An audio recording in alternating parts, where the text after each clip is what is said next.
Oh, hello, and welcome to Aldente Rigamortis. I'm Review Cultist.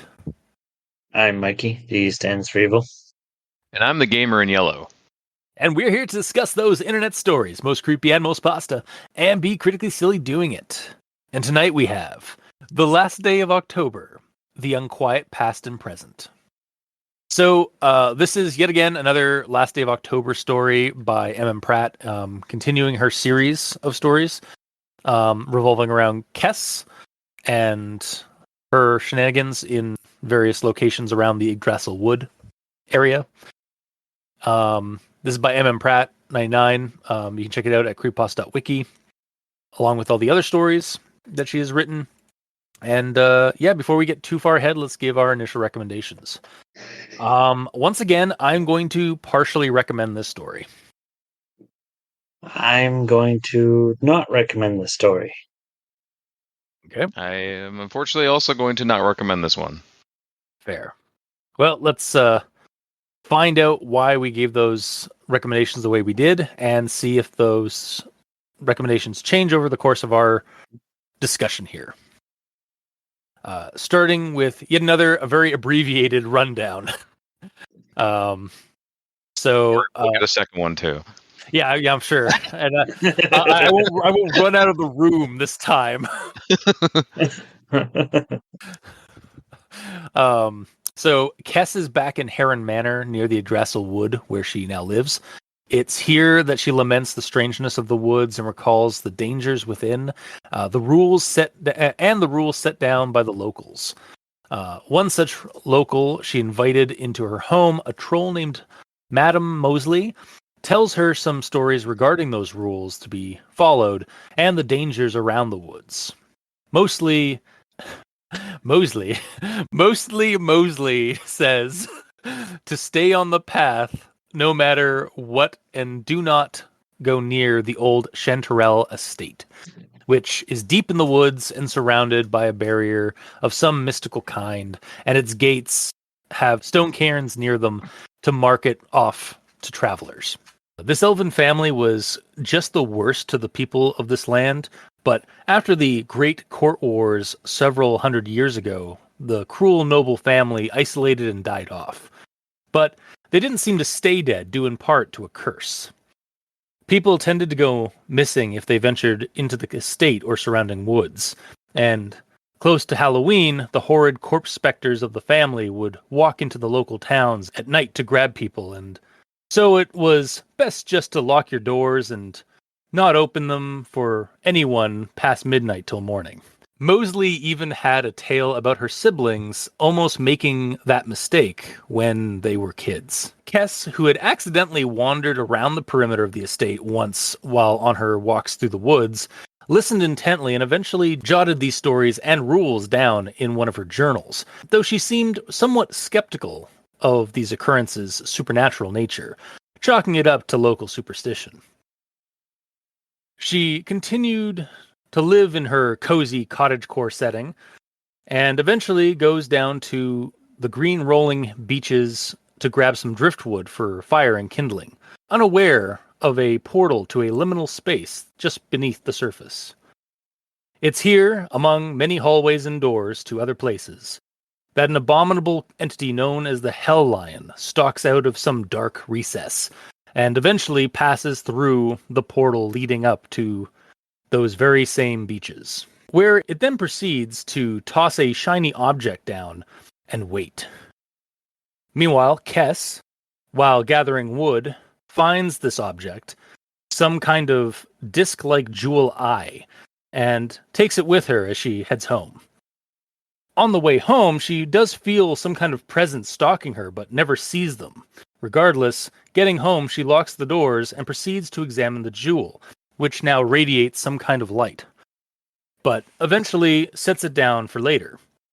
The gem sits there, waiting and biding its time for the moment to strike. Finn, So yeah, that was the Unquiet Past and Present, continuing with the stories of the last day of October. And I suppose we'll move on to Everyone Tolerates the Grammar Inquisitions! At this point. I've got a couple. I'm going to start with this one in Chapter 1. No chaos or crazy things were going to happen to me out here. I was so very wrong. Year of the Silver Tiger, Heron Manor, Swanwick Coast, 4th of September 2012. Kess was curled up beneath her embroidered down covers. And it keeps going. So this seems like it really needs a horizontal dividing line between the because as far as I could deduce here, this seems to signify signing off from the journal entry, which is in first person of Kess, and then goes into a third person POV right afterward, describing Kess's day. It was a little confusing because I started reading through it, then I didn't even realize right away that it swapped, but a few a paragraph or so down, I'm like, wait, it shifted. Why is she talking about herself? In the third person. Yeah, exactly. Yeah. It's sort of something I think I'll bring up later about the story where I feel like the formatting should have stuck to one or the other, not switched between suddenly switched between this one and between a first person POV and a third person POV. But I'll get into that a little bit further down the road. I feel like that's more of an actual thought thing than a grammar thing. So I'll move on to the next thing I have here. She wondered why, of all places in the forest, did the skunk had to let loose a barrage near the front door. So I feel like it should be, of all places in the forest, did the skunk have to let loose a barrage? Yes. Then my next one here. The rule informer happened to be a troll woman who went by the name of Madame Mosley. So in this case, I feel like one of the BAs or BA needs to be removed because it kind of just doubles down on BA. Mm-hmm. And then my next one here. So this is dialogue, but it happens more than once. Okay. And I think outside of dialogue, don't ever step between the chained cranes. You knows that large metal gate at the center of them stones. So I actually don't have a problem with the accent stuff, but the problem here is the chained cranes by the metal gate there. This is, I believe this is another instance where it's supposed to mean cairns, as in the piled up structure of stones that are usually left as markers, like landmarks and stuff like that. What's particularly odd about this phrasing is that later the character clearly refers to them as cairns, with the proper spelling. But then there's a second and I think even a third instance of this chained cranes, used even later in the story. So is it crane or cairn in this situation? Is this some sort of dialect use that I'm just not aware of? As far as I know, I couldn't find online is crane another type of word for cairn? It might literally just be it I wonder also maybe it might be spelling when she's typing in chained cairns. It's spell check. Yeah, spell check automatically switches it to cranes because clearly they didn't mean cairn. That would be silly. Yeah. Could be something that's stupid.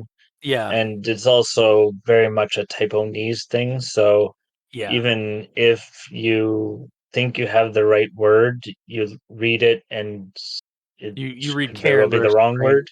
Yeah. Yeah. Yeah, optical illusions in our mind, in our brain, and when we're looking over words and stuff. Yeah. Yep. We're wrong, and that's the right spelling.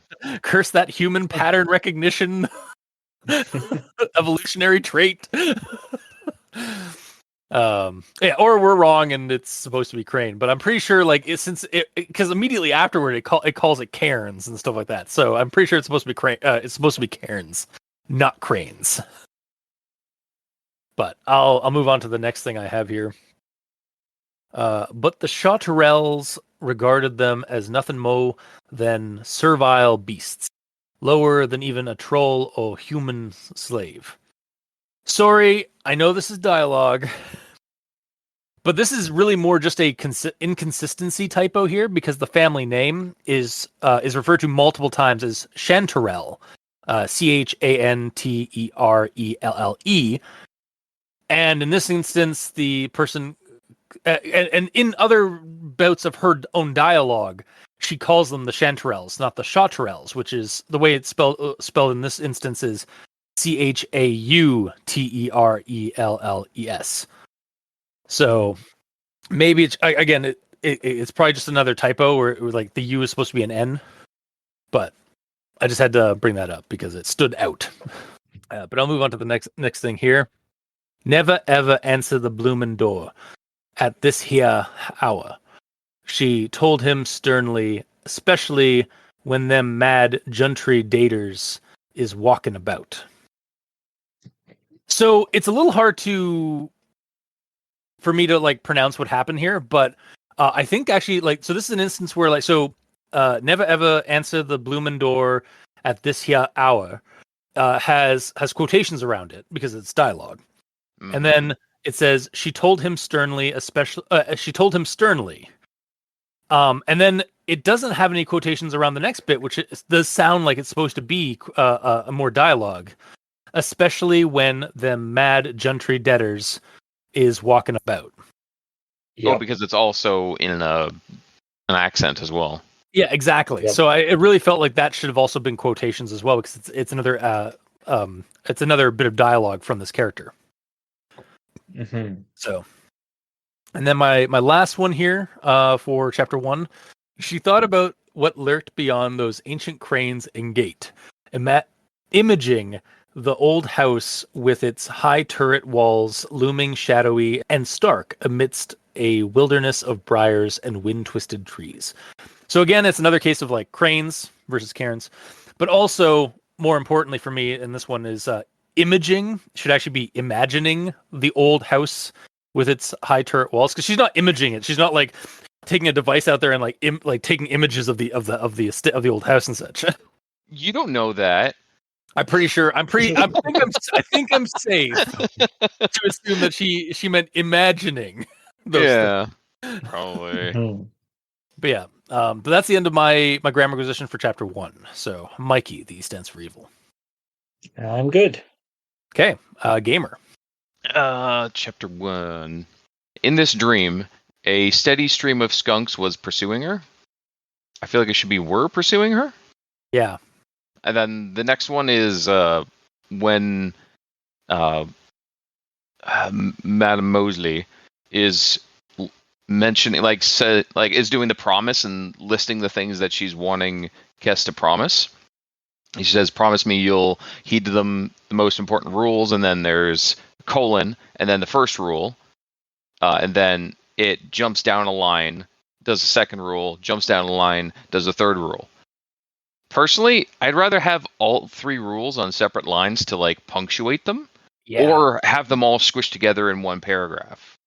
But it's doing both right now, because like one of them is squished together with the promise me you'll heed them, and then the rest of them are by themselves. So it's kind of weird how they're separated like that. Yeah, because I feel like the rules should be like outlined, like be isolated them from themselves, like so that we know like we know them rules. So. Mm-hmm. Especially right after the colon too, like it would look nice too. Yeah. And then this last one, Kess says, "I sure in hell won't be going into those woods anymore." Personally, I'd go with sure as hell. Like I don't know if I'm in a nitpick nook here, but like as feels more natural to me, and Googling seems to agree with me. Like that is generally how you would say that. Like I sure as hell won't do that. What did she say? Like how does she say it? I sure in hell won't be going into those woods anymore. I mean, both of them work, but like I see what you mean. Like I'm used to hearing that as like I sure as hell, not I sure in hell, because I can see I sure in hell won't be doing it, because it's like that'll be a fine day in hell when I do this thing, or it'll be a cold day in hell when I do this. Yeah, for sure. Yeah, and this might just be a dialect thing as well. Yeah, I think like regional dialect. Yeah, but I can kind of see both sides working. So, And that's it for chapter 1. all right, on to chapter 2 then. So I got this one here. Yet beneath its gnarled surface, it was an entirely different world, bustling with rush hour activity reminiscent of New York's Grand Central Station. Everywhere, doors were opening up, and various creatures were hurrying to and fro to various destinations. Those that walked in pairs or alone hurried more. They had every reason to pick up the pace. They knew that horrible things could happen should they venture into the deeper vaults of the house.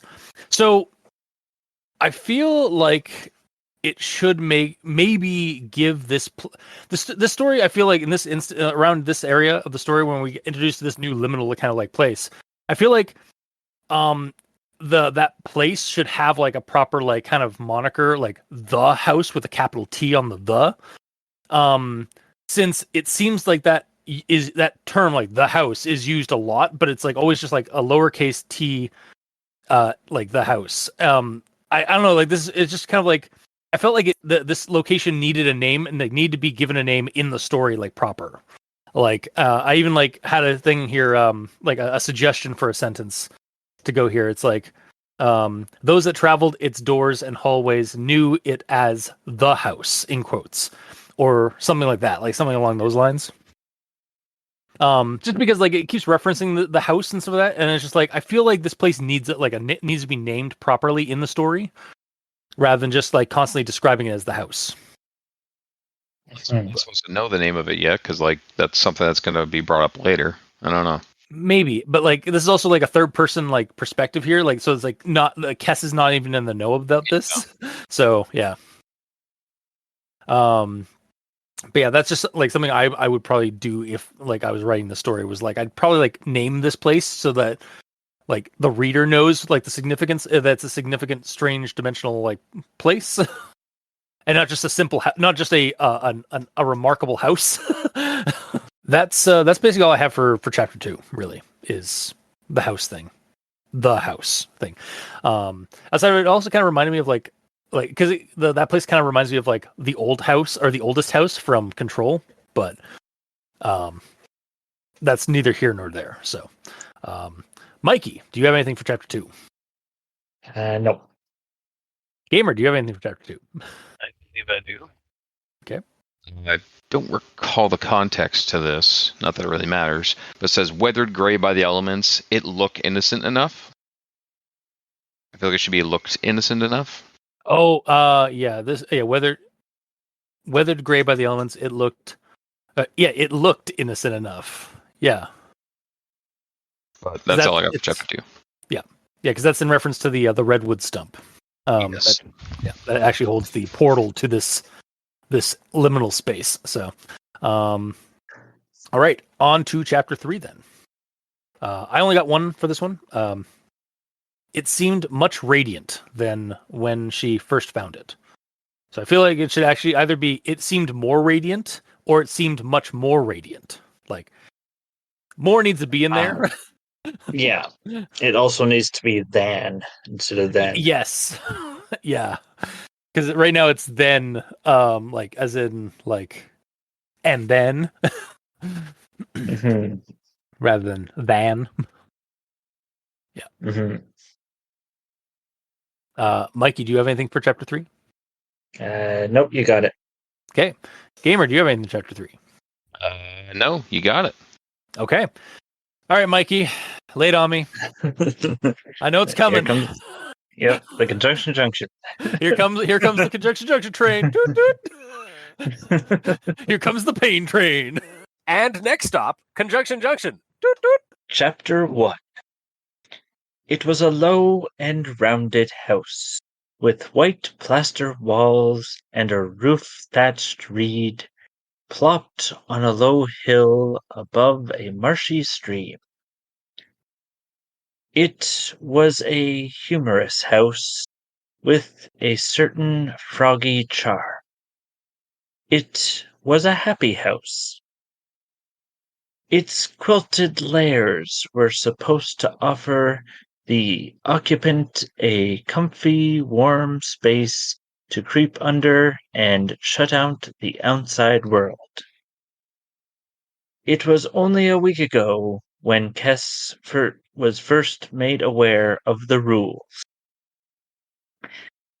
It was too bad, since those hot springs were a good place to relax and to think without the outside world intruding in. It sounds more like an alias to me. It's much safer and more convenient. But the Shutterells regarded them as nothing more than servile beasts lower than even a troll or human slave.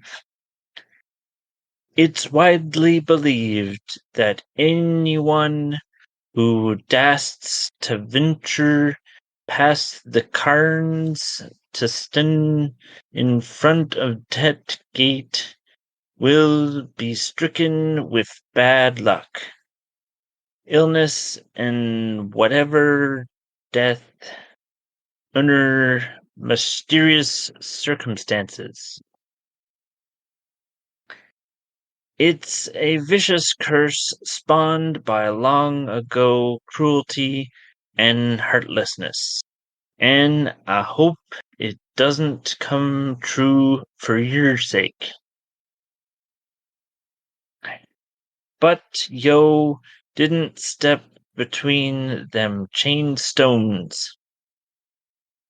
But what if it's someone in serious trouble? But believe me, Madame Mosley added before Kess could skeptically ask, the Chanterelles is real and is no longer of the living, and yet they walk. It was a cold October night, and Halloween was 2 weeks away.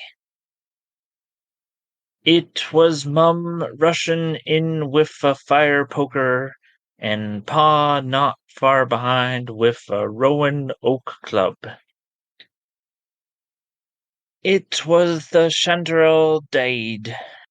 My sister told me when I was a little older, and they're especially dangerous during the autumn and winter months.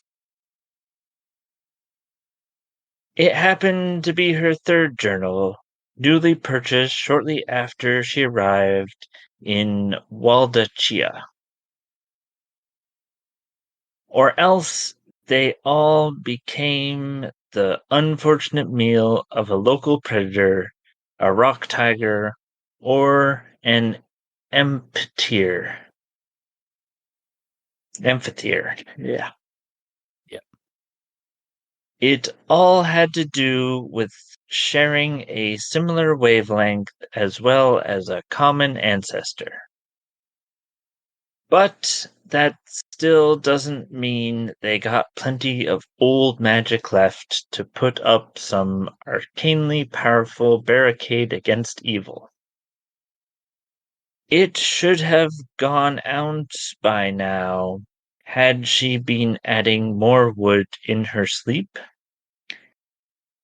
It was definitely a face, a wedge-shaped face with large glowing eyes and long writhing hair.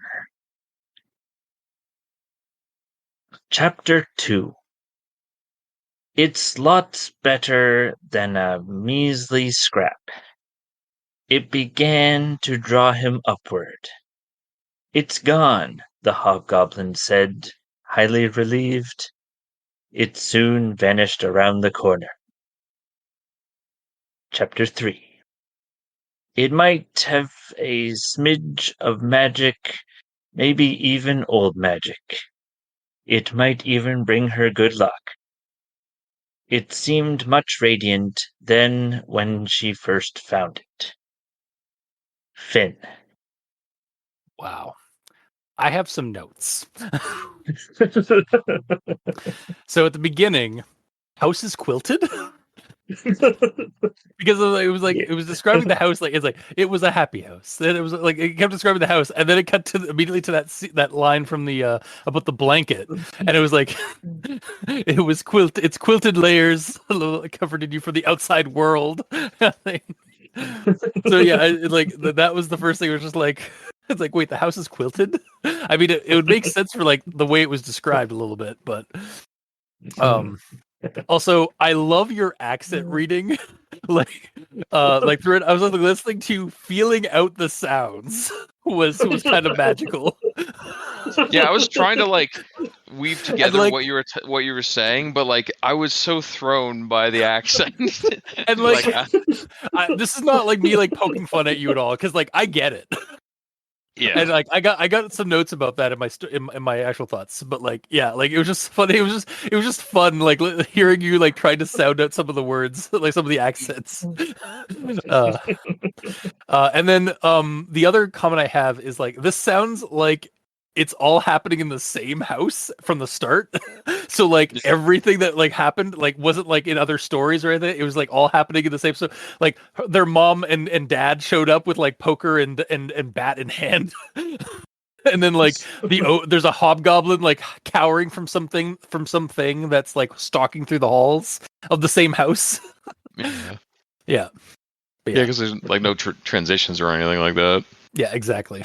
hmm But yeah, for those unaware, Mikey grabs all the sentences throughout a story that start with words that they probably shouldn't, like its, ends, or buts, because there's always better words to use. Indeed. That being said, Yeah. 90% of what you grabbed was dialogue. So Yes. it's like, Yeah. no, Yeah.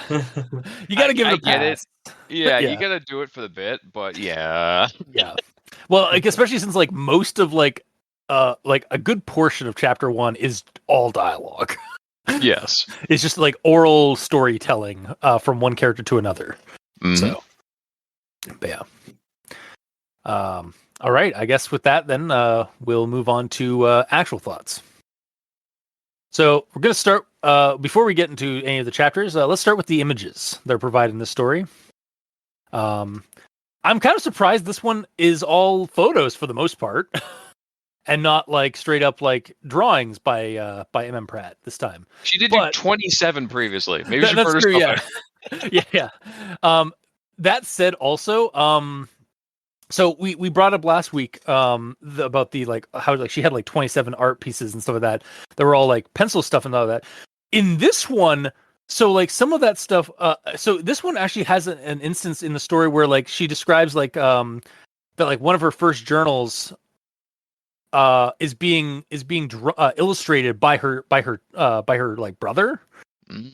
So like is that something that's is that something that's like we're supposed to understand from like kind of like a meta thing, is like those images on top of being done by M. Pratt in real life, they're supposed to be images drawn by Kess's brother, like in the universe kind of thing. Maybe, yeah. Like that would be kind of interesting, I think. But back to this story specifically with the photos. Yeah, I like the photo of like the that's used like for the house. Like that's straight up like that's exactly how I envisioned it, and it's basically the same kind of thing as like what you expect to see in cottages in the UK with the thatched roof cottages.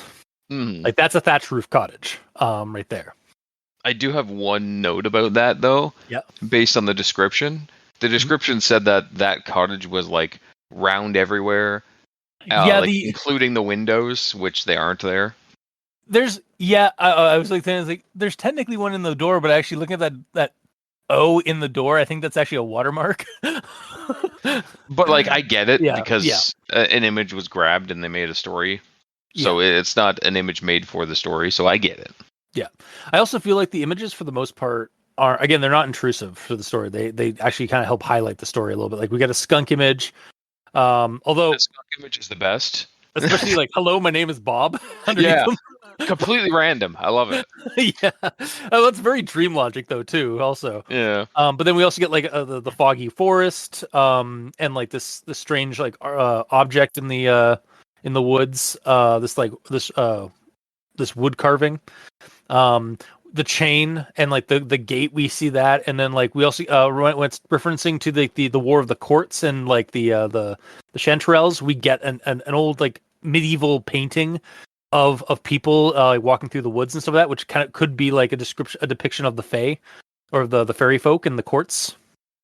We get an image of an estate, like a mannerly estate that's in ruin and in the woods, from above, which which really complements the line of when the ravens or the crows would like fly over the house to check to make sure like it's that's still there, kind of thing. Yeah, like all the images, even like farther down, like with all like the showing like what the creature kind of looked like that were stalking through the towns and like the town itself and the kids. It all works really well, I feel. And I also got like a sense of like in chapter 2 when we get to the beach, because it was describing it as like a green beach. And I was like, what the hell? And it's like, yeah, like you actually get an image of what a green beach looks like. Yeah, that actually helped a lot, honestly. Yeah, because I was kind of confused by that until I saw the image. So, Mm-hmm. and then the last photo being of the disc that we saw, the eye like disc. So I think that also really helped a lot. Yeah, I wasn't imagining it to be like fully circular like that. I thought it'd be eye shaped. Yeah, but what she does describe it as like it wasn't like an eyeball; it was like a disc with an eye kind of iris look to it. So yeah, it worked out really well. I think all the photos and images. And I'm checking here. It looks like there's no art gallery underneath, so I think we're safe. We need to check every time now. That was gonna be a thing. But on to my actual thoughts for chapter 1, which all these chapters are also like titled. So chapter 1, what happened before. And this is the quote I have here. It was a happy house. Surely, I thought, nothing could possibly go wrong in such a picturesque, bucolic locale. Bucolic, adjective, relating to the pleasant aspect of the countryside and country life. Learned a new word. I'm going to continue learning new words for this chapter. For sure. As we move on to the next quote I have. They were gamboling merrily along, while Kess shrieked and clawed her way desperately through air as thick as molasses. Gamboling. Verb. Run or jump about playfully. Nice. The next one. She hated the town pool with its harsh chlorine smell, the crowded locker room with so little privacy, the scrum of noisy kids running about, some with very little bladder control, and the noisy people who constantly badgered her about with probing questions. Scrum, which is slang, a place or situation of confusion and racket, a hubbub, if you will. I've learned so many words today in this chapter alone, and most of it is like I feel like even like some of the slang like is very British slang, which is appropriate because the story, while not taking place in Earth's Britain, takes place in a very British influenced locale. Yes. And then my next quote here: "Where on Relmar is your parents, Gil?" Okay, so. The accent in these dialogue questions is real thick, but I was able to read through it pretty well, like as I was going through the story. That said, I don't know if Relmar is an accented word that I'm just missing because I can't seem to find out like piece that together, or if it's actually the name of the world they're currently on. Like, because we know that like this is some like Yggdrasil wood and all that stuff. It's like on some kind of other like some other dimension or some other reality or some other world. So is that the name of the world? Like Relmar? And is that where Waldalchia is then? Yeah, because it's just like because it sounds like it's like where on earth is your is your parents, girl? Like that's what it's saying without the accent, but like it says where on Relmar is your parents? Like so is that the world they live on? Sounds like it, yeah. Like where in the world are your parents? Like that's kind of the phrase it's kind of going with, but yeah. Well, okay, jumping into chapter 2 because it's relevant to this. Yeah. Kess is basically saying, or narrator or whatever says winter was coming, and she knew from previous experience on Narak that winter wasn't something to be taken lightly. Oh, that's true. As soon as I read that, I'm like, that really sounds like Narak is another planet that she isn't currently on, or that's this planet, but she's from a different planet, like, or a different dimension. Yeah. Well, yeah, and that's the thing. Like, we do know that like these people, these beings are on like different. This is like very fantasy world, Yes. kind of era, like location. Like, we aren't on Earth. We're in some like parallel universes and like other world stuff in the Yggdrasil system. So, yeah, I think that's probably what's all about. Is like it's the name of different planets or worlds that they're on, or that they travel to. So, and then my next one, so like I referenced about like the accent being very heavy, and I was able to piece it together. Brace yourselves, guys, because I got a very long quote here, Nice. but I have equally long amount, or I have a list of notes afterwards, so I had to do a whole like big long quote of it. Don't ever open the door to anyone late at night, especially after the clock strikes 12. No matter how much they knock and beg, don't ever open the door. But what if it's someone in serious trouble? Kess protested, feeling rather annoyed. What if it's a starving or injured animal, a stray kitten even? Am I supposed to turn my back on that?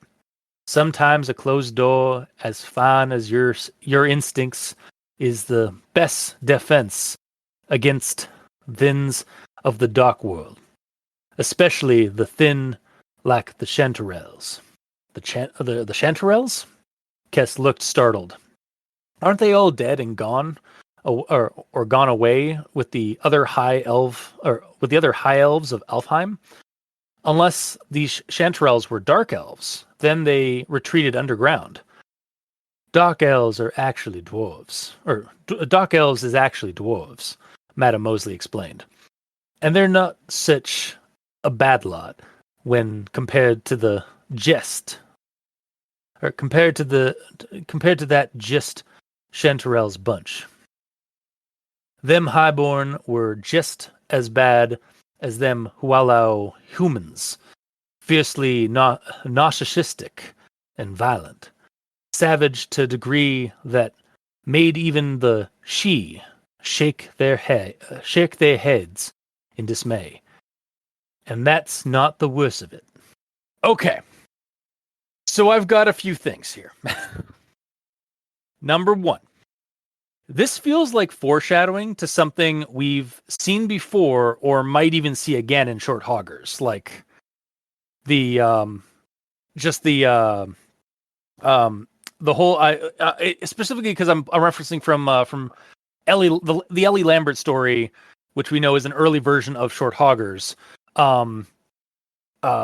Kess does have a situation where she has somebody trying to get into her house and is like knocking on the door and saying that it's one of her friends, but she doesn't trust it. So it really kind of sounded like when she's being told the rules of like don't open the door at night for anybody, even if it's somebody familiar or somebody injured, like that kind of thing.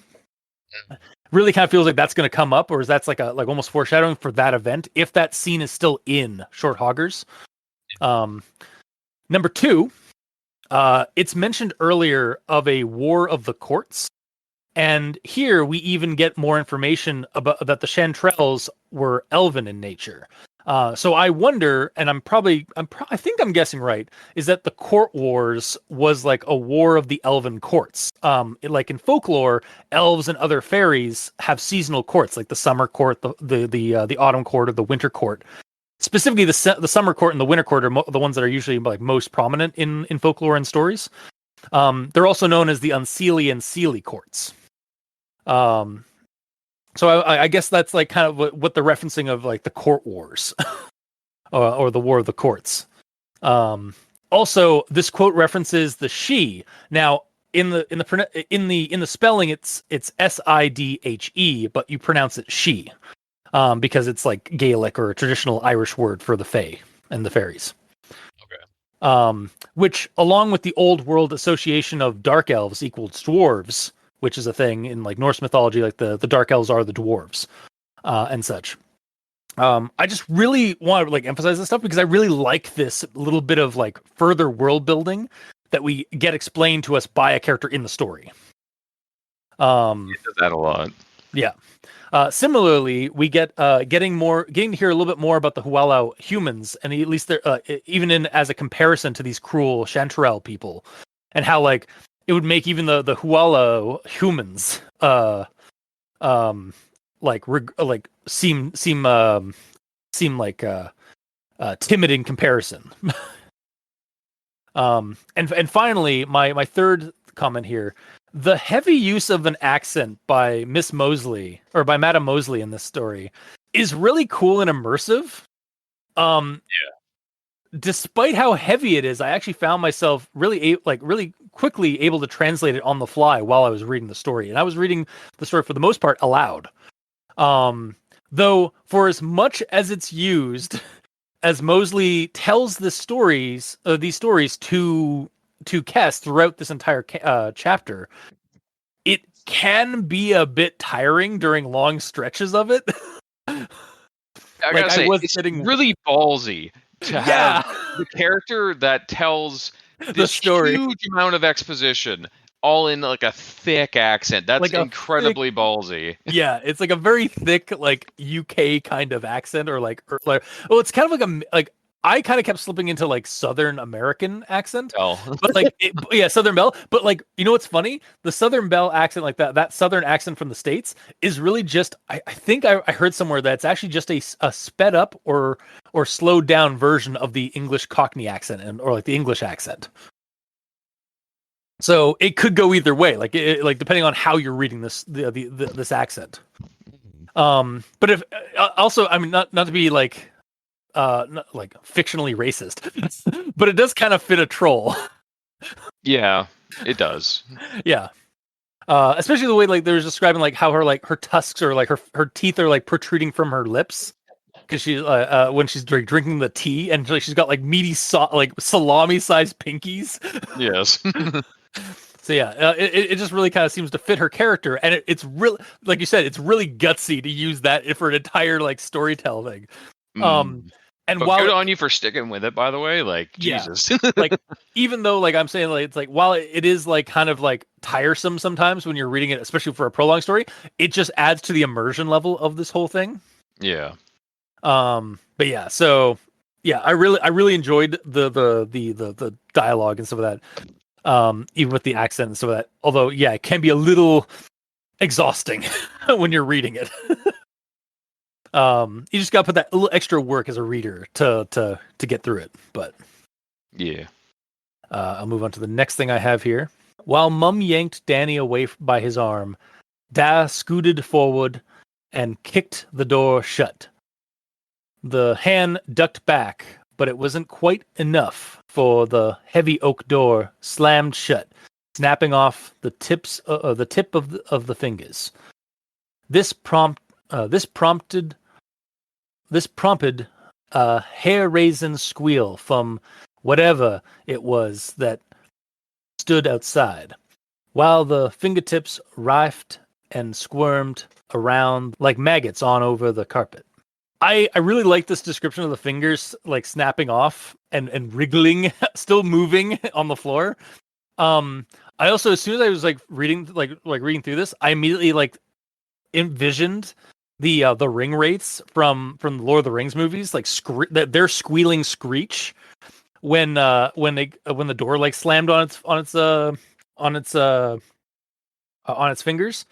And I'm wondering if that's just because like of the fantasy kind of vibe of here of like having these like this troll family like shut the door from this like corpse apparition thing. Yeah, it tracks pretty well. Yeah. Also, it's referenced that like Dad is wielding a Rowan oak wooden bat, and I actually looked it up, and like Rowan oak is actually like Rowan oak, not to be confused with Roanoke, the mysterious village that went where all the people went missing in the colonial days of Virginia, but Rowan wood is actually used a lot in folklore as like as a protective wood. So it's a nice little touch to like have that like kind of description for the bat. My next one I have here. Early the next morning, as soon as she finished her river bath, Kess sat by the hearth, pondering the story Miss Mosley. Miss Mosley. Is it Mrs. Mosley or Miss Mosley? I think that's Mrs. Mosley. No, I think it's Mrs. Mosley. Yeah. The story Mrs. Mosley told her. She even went as far as to record it in her journal. Okay, so I feel like this chapter should have been set up in a way that it was established that this was all in Kess's journal, rather than break out of this format like early on and switch to some kind of omnipresent narrator POV, and then like back to it, or like then set it up at the end of the story. Like it just felt like that needs to be explained at the beginning rather than at the very end. That this is all being jotted down from in her journal, or even like in a way like maybe like Kess is show that Kess is like this is all jotted down in Kess's journal somehow. Not like break it up between like first person journal format and then cut to a third person and then explain that this is all being written down in Kess's journal. Well, my issue with that is that there's no transition. Yeah. Like, we have them talking while having tea, and then the dialogue stops, and then all of a sudden it's early the next morning. Yeah. Like, well, after having her bath, Kess decided to start writing this into her journal. It's like, Which makes it seem like they're still in the same house. Yeah, exactly. Yeah. Which they could be. I don't know if the troll went to her place or vice versa. But Yeah. Yeah, it feels like the form, like there should have been like a more cohesive format to this, like of like when things were put down to paper. Well, and then later, when Kess nibbled the end of her pencil for a few minutes and then wrote some more, that section after that is italicized. Yeah. So like, why wasn't the entire thing italicized? In the journal? Yeah. So like everything should have been italicized from near the beginning to this point. Or whatever was like the story that Madame Mosley was telling her should have been italics, because it was all going into her journal. So I mean, we all know how much we all like the italics format, but yeah, all of us. Mm-hmm. Yeah, everybody here loves italics. Mm-hmm. Wink. But yeah, so yeah, that's just the thing, is like I kind of wish that there had been a little bit more of a cohesive format, rather than like jumping between two and then at the very end explaining that this was all in the same journal format, but it was told by the third person perspective for some reason. Does it actually say that it was in that format? It straight up says here, like the quote I referenced, like, while she was pondering by her hearth the story of Miss Mosley that was told to her, she even went on as far as to record it in her journal. So everything that we heard was technically in her journal, but like I kind of wish it had been formatted that way from the get-go, rather than jump to a third person. Because we already had that issue where like it started, the whole story started with a journal entry from Kess's journal, and then it just like haphazardly fell into a third person perspective for the rest of the story up to this point.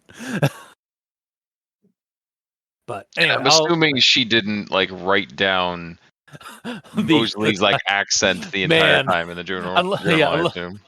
Unless she has like eidetic memory and can like do that kind of thing. But like that would also have to be like added in for clarification, because like, man, that's a lot of trouble to write it that way. But yeah, so I'll move on to the next thing I have here. Miss Mosley doesn't strike me as the sort of person that would tell crazy tall tales, but being a really young, impressionable kid at the time, she was naturally gullible enough to believe something like that. Her siblings, being both young, imaginable kids themselves, probably mistook some poor wandering vagrant as one of the infamous Chantrell ghosts. You know, because Miss Mosley and her siblings, who are fucking trolls, and you are a Gurdon, and you dwell in some mystical land of fairy, why are you so skeptical of the supernatural events? I know that the overall magical realism vibe of these stories makes it so that she could still be skeptical of certain things, but it always irks me at the end, like to no end. I It's understand. probably like this. Like, okay, there are different like magical races, and there is like light amounts of magic and all that stuff. But Yeah. the stuff that they don't know about is still weird. Yeah, like she even references like near the end of the story. It's like, oh, maybe it's got some old magic to it. Like maybe it'll give me some luck. It's like you believe in old magics, but you don't believe in apparitions and cursed ghosts. Like, you either believe in everything or you don't believe in anything. Well, no, you believe in what you see and what you know. If they haven't ever seen apparitions and ghosts, but they've seen elves use magic to make their glassware stronger and shinier, that is acceptable, but ghosts aren't because they haven't seen them. I maybe. Also, something that I think might like also help me like get over this hill that I will die on. Yeah, that's fair. That's entirely fair. Is that like maybe she's being skeptical as a safety blanket or as a coping mechanism for her own fears of these kind of things. But I feel like that needs to be a little bit more like that needs to be elaborated if that's the case. And actually I'll go into the next thing because it's also going to reference into the hill I will die on.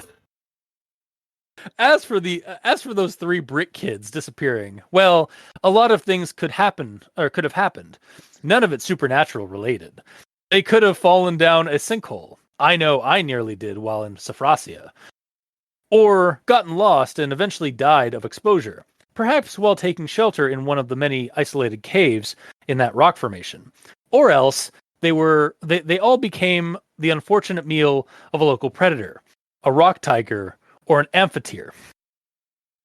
An amphitheater is a dragon-like mythological beast, a large winged serpent. But sure, not supernatural. I will die on this hill. It's something that they've seen before. I know, but it still bugs me to fucking no end. Yeah. Like it's you know what's funny, gamer? This happens in our tabletop games on One Less Die.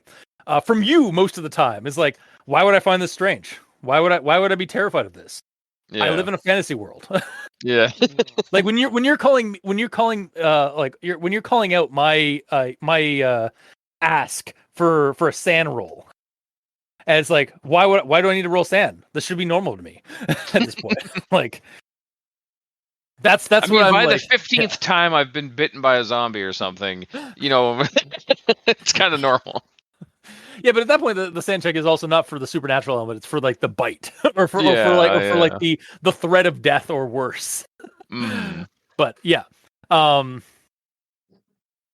it's just like I can't like if it like rock tiger. Okay, so it's a tiger that lives among like large rocks and stuff like that, maybe, or maybe it is just a straight up elemental tiger of Earth in rock. But then an amphitheater, I've actually heard of them before, and they're dragon-like winged serpents.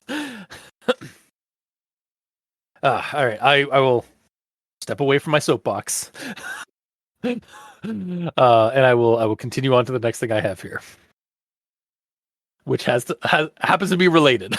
Of course it does. Why wouldn't it be?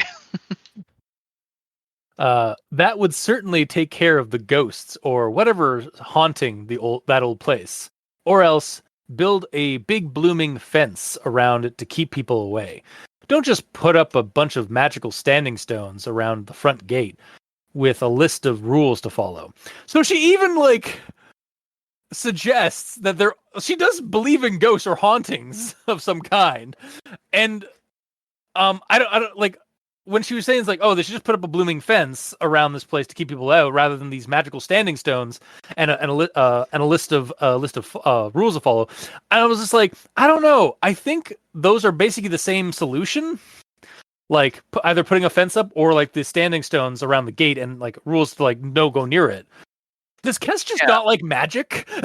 Is she just not like? Is she just anti-magic? But here's the thing: with the magic and the rules, you have to know the rules. With a fence, you can't go past the fence. You could see it. Anyone can see that. But it also kind of seems like, aside from the gate where the cairns are, there is some kind of magical perimeter that like doesn't let you go near the estate. Like remember, like when she was like walking around the perimeter, she couldn't. There was like these trails that she followed that would not actually take her to the estate, like almost as if they were magic. She said, like she got a vibe that she shouldn't go near, so she didn't, just because she had good judgment, basically. Yeah, I don't. It kind of gave me the impression that it was like some kind of magical like barrier or something like that, or like some kind of like it served like the terrain, or like it's like influencing her to like avoid the like, even though she like sees a trail, she's not going there, but she thinks she is. And so she's kind of like getting lost. But yeah, it just really feels like Kess is super anti-magic. Might like be the case. Maybe, but then she uses magic, so she's kind of a hypocrite because she's using like barriers and wards and stuff like that. The cats and shit. Although that's not necessarily magic. That's more of a natural trait of hers because of her species. Mm. That was another thing actually. I thought I put in my notes. Oh yeah, here it's actually the last thing I had for chapter 1. Unlike humans, Gurdons and felines could easily understand one another. It all had to do with sharing a similar wavelength as well as a common ancestor. I really love that we get more Gurdon facts and like clarifying that like they are like connected to like cats in some way. But my problem with that is in the previous story, Kess herself was visibly annoyed at trying to have a mundane conversation with a normal cat. Yet in this story, it says that Gurdons and felines can easily understand each other. I think the difference though between that one is that was an earth cat, which is a regular like standard cat, versus the cats that she's used to, which are like specialized cats like in the fairy worlds. Yeah, so like maybe the feline cats are just dumber than your average cats. But she says can communicate with feline. Yeah, like which sounds like all feline creatures. Yeah, I feel like maybe if there's to be a correction, like keep this part where like of her connection to cats and so that, and then maybe in that one like have it so the cat like she can communicate with it, but it's incredibly simple because it's still just an animal. So like food, pet. Yeah, exactly. Food. Yeah, like pet, warmth, sleep, bed, or like cat chair. Yeah. Yes. But yeah, I do agree. Like that is one instance where that should probably be modified in the previous story to help this trait that they seem to have. Mm. But yeah, because that would also be funny too. Just hearing the cat say that, and also just be like simple words because like in this one, like it sounds like they're actually holding like full on conversations, even though we're only hearing meow or meow, and then like that's right, Timmy. You think that's right, Lassie. Yeah, it goes on like that. But that is the end of my notes for chapter 1. So, Mikey, the E stands for evil. All right. So, my first issue with chapter 1 is the skunk image. With what? Hello, my name is Bob. What, Bob? I mean, Bob's an issue? Yeah. How dare? It is an issue because in the story it doesn't mention that the skunks can speak. I don't. Hashtag justice for Bob. Yeah. Bob did nothing wrong. Yeah. All right. Fair. So my next one is that I really didn't care for the troll accent throughout the majority of part 1. It is a very it's a lot. It's a lot, but I will say it's a ballsy move, but like not every I will admit not everyone's gonna care for it. Yeah. So, yeah. It's a very divisive choice. Yeah. To me, it's one of those things that would work better if you actually had someone speaking it. Yes. Yeah. So that we get all the enunciations and such. Like I won't lie, I was considering, with all my quotes that were in that accent, I was considering changing it to be like normal. like retranslating it back to like regular dialogue, so that I could then add in like a southern accent to my phrasing, and not like feel out the words again. Yeah. Because like when you're reading it alone, like even aloud and stuff like that, and like you can take all the time you need, so it sounds fine to your brain. But like then when I'm reading it on recording in front of you guys and probably like dozens of listeners, Yeah. it's gonna probably sound out pretty janky to like that. Because I'm like, I think I'm doing pretty well translating it like live, and I'm probably doing it fine to me. But when you're trying to translate it live for like an audience, it's like it's very janky and very slow. Mm-hmm. Yeah. Yeah. I already mentioned the transition issue. Yes. And I feel that because we get one correct spelling of the Carns, Like, whatever, that we finally know what they are. Yeah, it's like, but then it uses like there's like literally I think there's 2 instances where it says the same thing, like chained cranes. Yeah. It's just like, why? Like again, it's got to be it's got to be a typo, like a spell check thing or something. Unless we're just dumb and like there somebody can tell us like actually it's supposed to be crane as well in this instance too. Like you can do that, idiots. Yeah. Fair. Yeah. And that's into my chapter 1. Okay. Gamer, what do you have left for chapter 1? Right, we're still on chapter 1. It's okay. I mean, at least for me, chapter 2 and chapter 3 are way like there's way less notes or way less material for. I mean, there's a lot less. To be fair, that was also that's also the case with the story. Is like most of the story is chapter 1, and then there's like 2 pages for chapter 2 and 3 together. Yep. Like, yeah. Okay, so in this, Mosley's basically talking about how the elves were like using magic, and they're like practicing dark arts, and to surrender their humanity as well as their soul and all of that. Yeah, and it's dangerous, and they died and all that. So it's called humanity. Would it be humanity for elves? What would they call it themselves? Elfity? So humanity can work. I do agree. It does feel like it needs to be something else. Because like if we go by like the very early versions of D&D, dwarves and elves were technically demi-humans. Yeah, that's where I was going to go. Like, is it just... Does do all the other races refer to that as humanity because they're all, like, they all have their origins from the human race? Yeah, and if that's even the case. Yeah, I don't know. So I got a notification sound, and it sounded like somebody had disconnected. Like, God damn it. Yeah, like I do feel I'm kind of with you on this. Like, I didn't put in my notes, but I do feel like the use of humanity doesn't seem right because I mean, like, yes, it is like they are people, but like I feel like it does feel like there needs to be a different term than humanity for that. But I just don't know what that would be.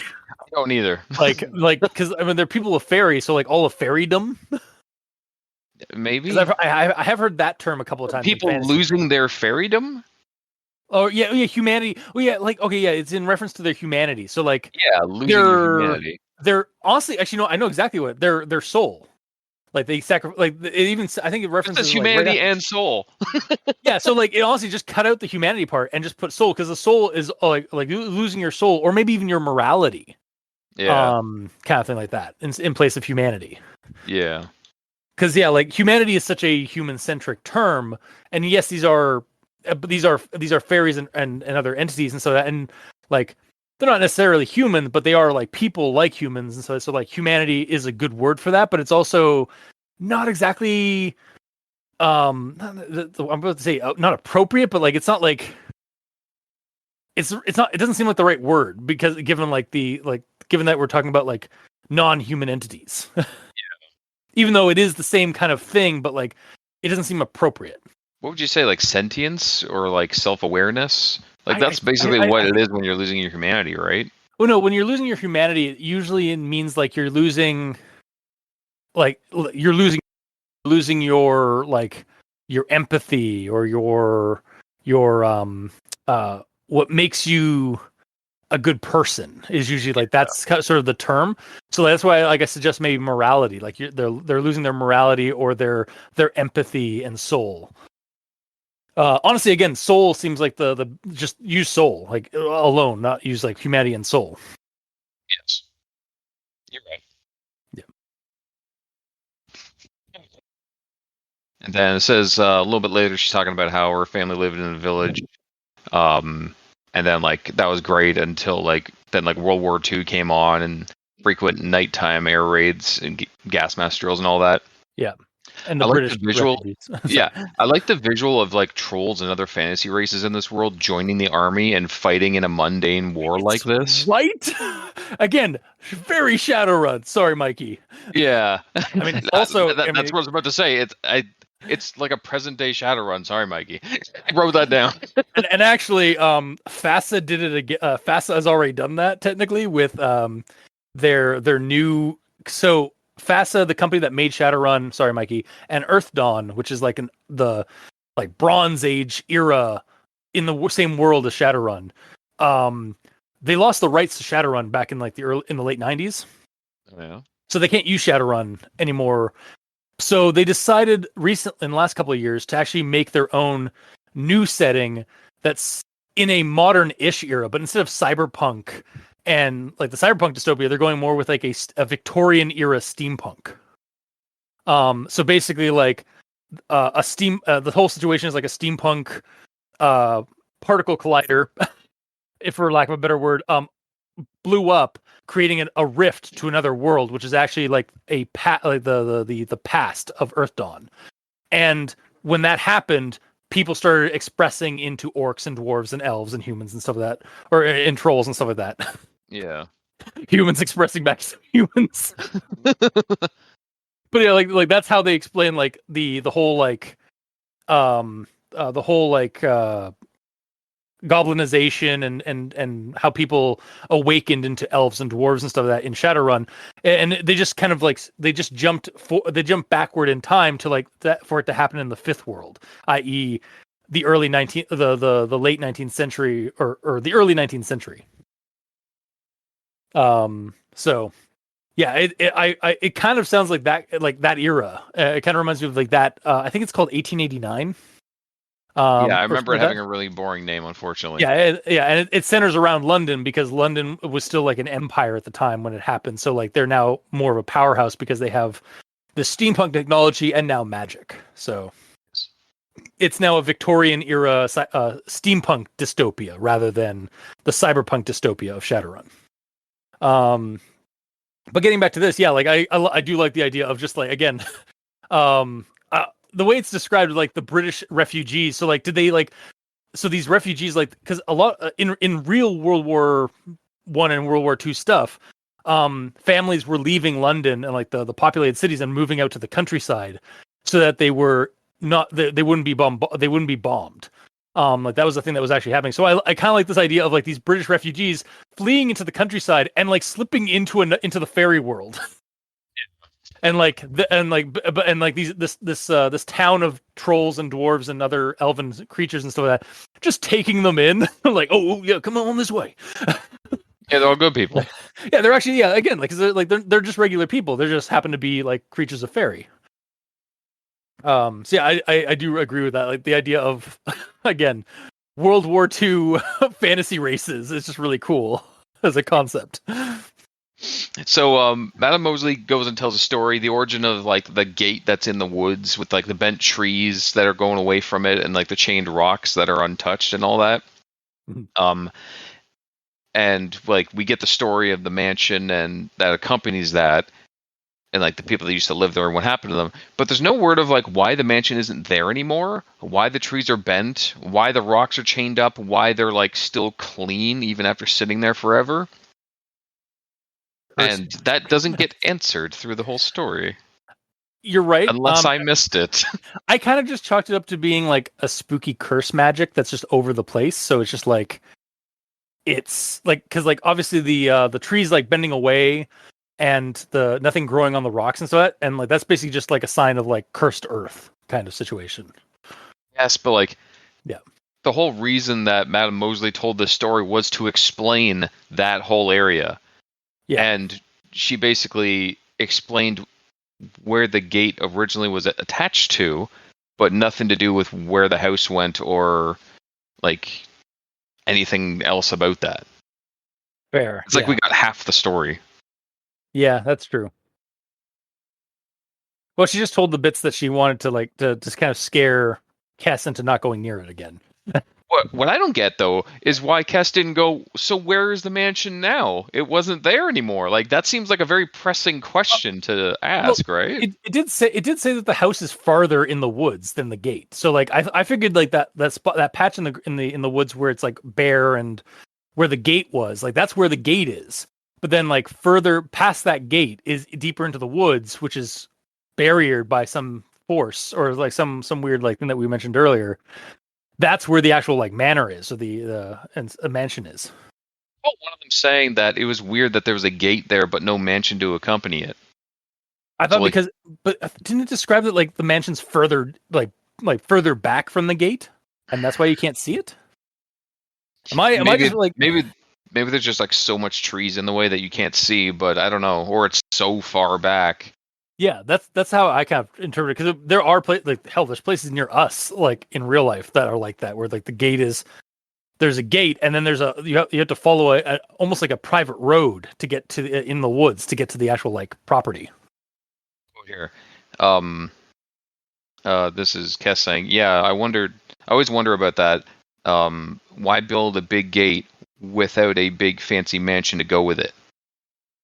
But then what does it say afterward? Like what does Madame Mosley say? According to some of the legends, the gate sits at the entryway to a deserted mansion house way back in the woods. Okay, so the mansion is way back in the woods. Okay. I may have missed that part. This was early on when I was still like getting getting used to the accent and all that, so I may have missed that little bit. Fair.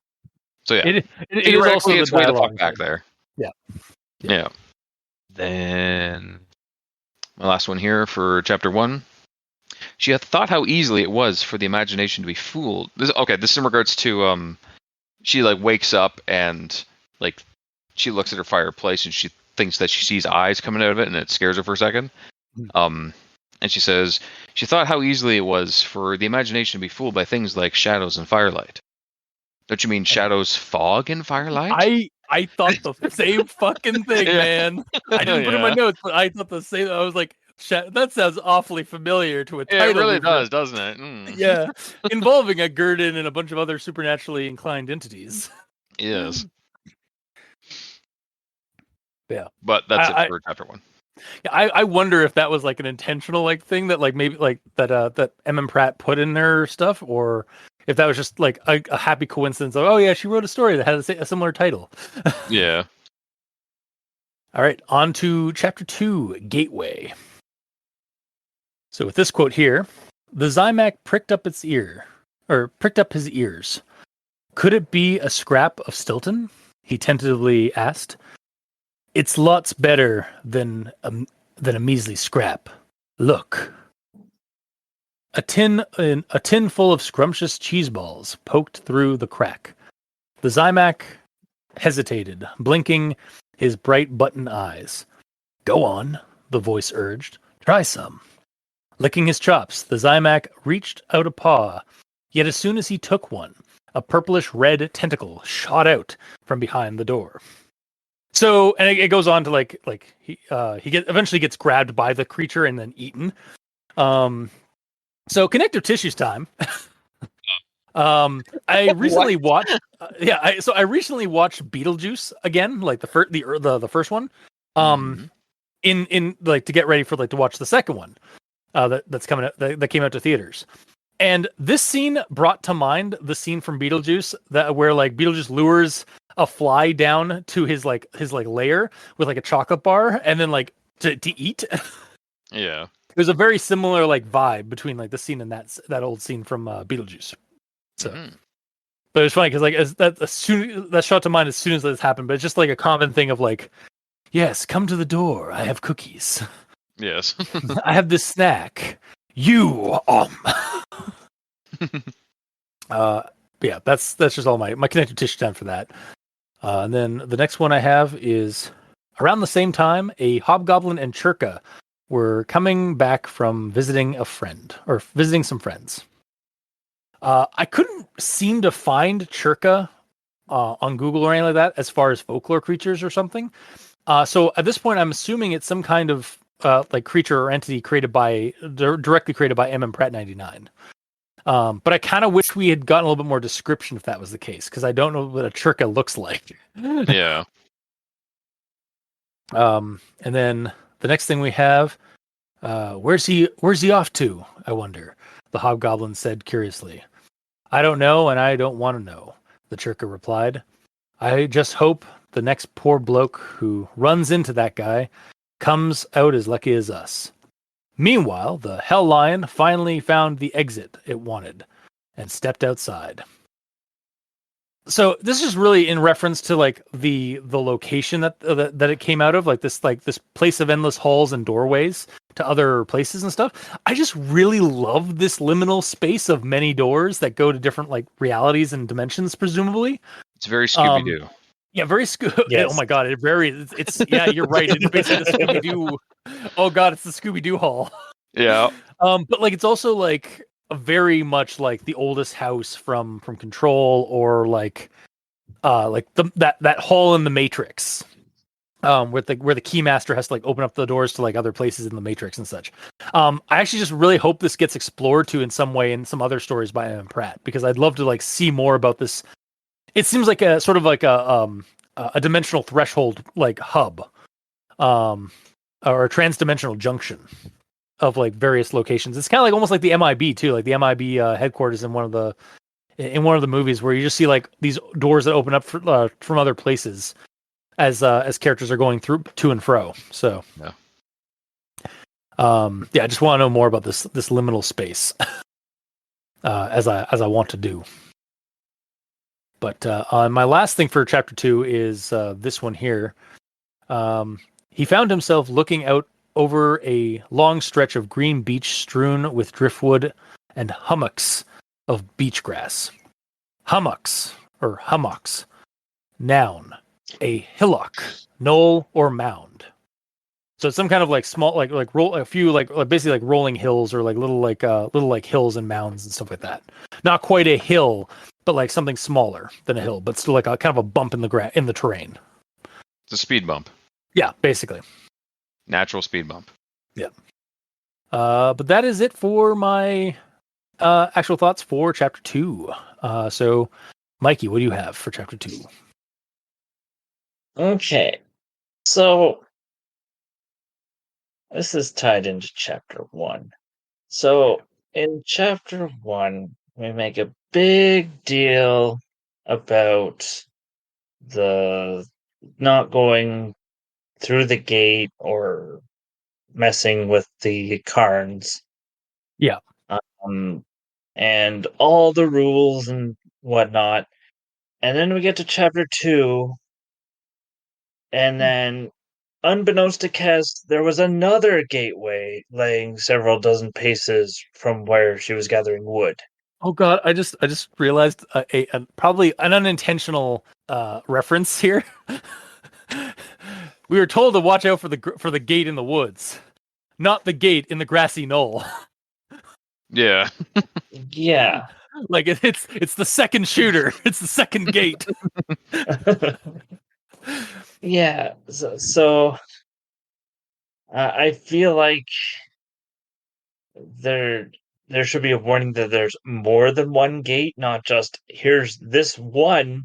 Definitely stay away from this. Oh, and there's more. Like this one, it sounded like this How one's much things do you think yeah. are in this world? Yeah, Like this is all a warning about the one that she previously actually encountered. Yeah, for all we know, this stump is completely like mundane from our world to go into it. Like you could sit on it and have a picnic, it doesn't matter. But like it's only openable from the inside for people to leave out of, but Yeah. you can't go in. Yeah, that's how I kind of interpret it. And also, this is like the previous one we were warned about by Madame Mosley. Madame Mosley didn't tell her about this one because she may not even known about this beach one. Yeah, she's not necessarily like all knowing. Yeah. I don't know. I feel like the community at large would know. I don't think so. The magic community here. Come on now. I don't know. I think you're wrong. I'm just gonna like double down. I think you're wrong. You're wrong, and I hate you.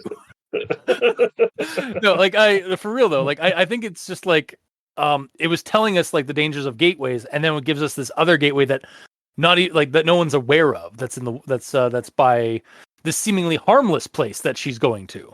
Because that seems to be kind of a theme in the story, is like these dangerous gateways or these thresholds to something dangerous in a seemingly somewhere that you wouldn't really that you wouldn't seemingly be like, or you wouldn't feel too much in danger of. Because like the first one is in the woods, yes, but it's like you just gotta stay off the people are still walking through those woods on safe trails. So yeah. It's just yeah. She was what the problem was is like she was too worried about that one forest gate. She wasn't aware of the beach gate. Mm-hmm. Yes. It was just Beachgate also didn't do anything to her. It's just it was there in the background while she's going about her day. Yeah, that's true. It's just That's there, true. inconspicuous and such. Mm-hmm. All right, so that's the end of my actual thoughts from chapter 2. Okay. Gamer. That's me. Let's see. So the first one I already talked about. Oh, that one actually kind of answers itself now that I think about it. Actually, does it? Okay, I'm gonna bring this up anyways.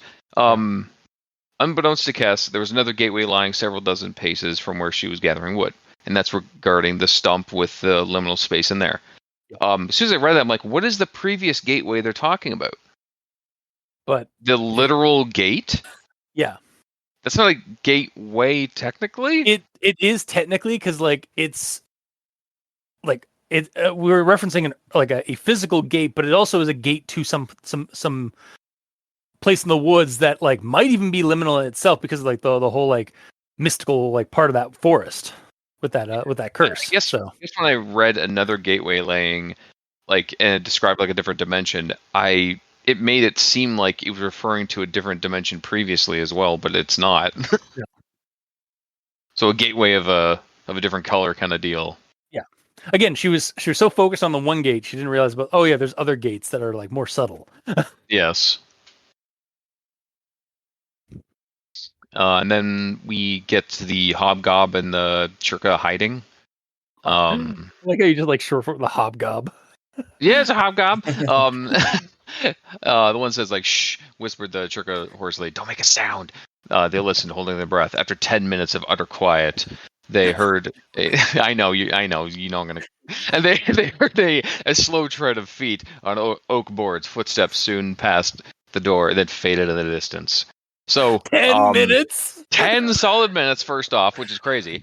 Second off, wasn't it initially described that this area is bustling, busy with creatures like Grand Central Station? And then all of a sudden, there's no one around for 10 minutes. It definitely needs to have like a spot, like again, maybe a clarifying sentence or two, like describing that, like despite it would usually be hustling and bustling, but suddenly but down in like in this section of it or something like that, or suddenly everybody was like scampering away to like other locations. Yeah, suddenly everyone ran away because like this thing's coming for them, so they hid in there waiting for it to get past so they could leave. Yeah, that's probably what's meant to be said, but it's not said. So it's even strange. That's fair. But that's all I got for chapter 2. Okay, on to chapter 3. I only have one quote for this one, but I have a very long line of a long list of comments regarding it and such. She decided to keep it. It was a curious thing that kind of reminded her of one of her spirit allies. Only this artifact was as flat as a tiddlywink, whereas the ghostly entity that had watched her was a floating eyeball. Who knows what this new find might do? It might have a smidget of magic, maybe even old magic. It might even bring her good luck. So I had to look up tiddlywinks, and I when I went to look up tiddlywinks, I was expecting to see some kind of like new fairy or pixie creature from folklore. No, it's basically the OG Pogs game. You didn't know that? I have never heard of tiddlywinks like Bruh. as a toy. But yeah, like it's basically Man, I'm little, like old then. little like plastic Pog discs. Hell yeah. Yeah. I was also left a tad confused since this story seemed at first to be forward in time from bookstore horror, which is the previous story. I thought anyway. She even referenced a vacation to Sophrosia, which I thought Escard was like that's where the village of Escard was. But with this gem-like eye disc, I started wondering that glowed like strangely when she brought home and some of that. I started to wonder if this was the disc object that she choked down her throat at the end of the last story. You know, the one that she seemed to have a history with. And then I was listening through our previous episode while I was editing it last night and looked over the previous story while I was also looking at that and realized this is probably a flashback to when she first came across the disc-like object or the disc-like gem. The first chapter title in this story specifically is called What Happened Before, which suddenly I realized was also probably a reference to like that it's a flashback. Well, yeah. Yeah, but you'll forgive me because No. I thought it was referencing because like you'll forgive me because I thought it was referencing the stories of the past that she was being told by Madame Mosley through it. Like that's so like I totally gapped on that title until like then. So I'm now guessing that it was actually like a title. Even the title for this story, The Unquiet Past and Present, is probably a reference to the fact that this is actually a flashback to that she's something like remembering after we get that bit at the very end of the last story where she sees this gem that she has a history with. Like now we're reading that history that she had with. But again, like I gapped when I was reading that story, and so like I was expecting this to be a forward in time sequel rather than like a backward flashback prequel sequel kind of thing. It didn't overall detract a lot from my experience of this story, but I did kind of feel like an idiot, although that's more on me than anything, I think. Oh, don't worry. I'm gonna make you feel like more of an idiot. Or Great, love it. I might make myself feel like an idiot, which I tend to do. So that's fine. We'll be idiots together. Hell yeah. This isn't the same artifact at all. How do you know? Why? Because it said it was green. It was an emerald green artifact. That is in true. the previous one. But it's so similar. Maybe it changes its color. Like maybe. I don't but yeah, know, you're right. man. Like the image we get does not. It is not. It's a blue as far as I can tell. Yeah, because me reading this, I assumed this entire entry was going to explain why she went, oh, I can't believe it came back to me. And then we go to a dream sequence of this happening, flashback. But then by the end, like a coin gets thrown out and then it's like, it's blue and it looks like an eye. Meanwhile, before it was just like a green little like emerald with nothing on it. Yeah. Yeah. But like my thing is like because like the disc like the poker chip description from the previous story and this one's tiddlywink description, they're so fucking close. Like I thought like it has to be a flashback, right? Like okay, you know what it could be? It's a blue thing that looks like an iris. Yeah. That glows green. That might be it. Yeah. Because the only color we got previously, unless I missed it, is green in regards to this. It's a poker chip that glows green, which made me think it itself is green. Because why wouldn't it be? But I magic. Yeah, I am rushing to the last chapter of the last story, just to see if we can get a glow on that That thing. doesn't look like a moth. It's more like an emerald.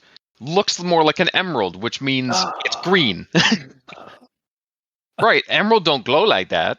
It's more like one of them decorative glow-in-the-dark glass or resin stones. Like a tiddlywink. No. Yeah, it's like a decorative glow-in-the-dark glass or resin stone. Yeah, is it? I thought I'm gonna say this: they referenced, wouldn't say it looks like an emerald if it was physically blue. Okay, They would say sapphire. Because I even had like a bunch of notes that I removed because I was like, "Oh, I'm an idiot. This is not a prequel or not a sequel. It's a prequel sequel." So like I had a whole thing. It was like so like did she just like is this actually in the like moving forward in time because like it references like this like that she lost her last journal to some like annoying otaku kid or something like that. And she was in Safrasi on vacation previously in this story. So like, is that a reference to like her trip out to Escard from then? And like, I was even gonna go. It's like, so did she actually like just like say "fuck you" to Dr. Ackern and then like walk away and like leave like the island? But like also, because I did do a little bit. I did like jump ahead a little bit just to see about the next story. So like Short Hoggers. And I did see Dr. Ackern's name in the first couple of paragraphs of Short Hoggers. So, like, that's what kind of made me wonder is like, oh, is this actually like the whole thing we've heard so far in this story, the Unquiet Past and Present, is it a flashback from that scene at the end of Bookstore Horror? Because that's what it seemed like to me by the end of this story, but I only realized it until the end of the story when I was like, oh, it's the gem. Or is it?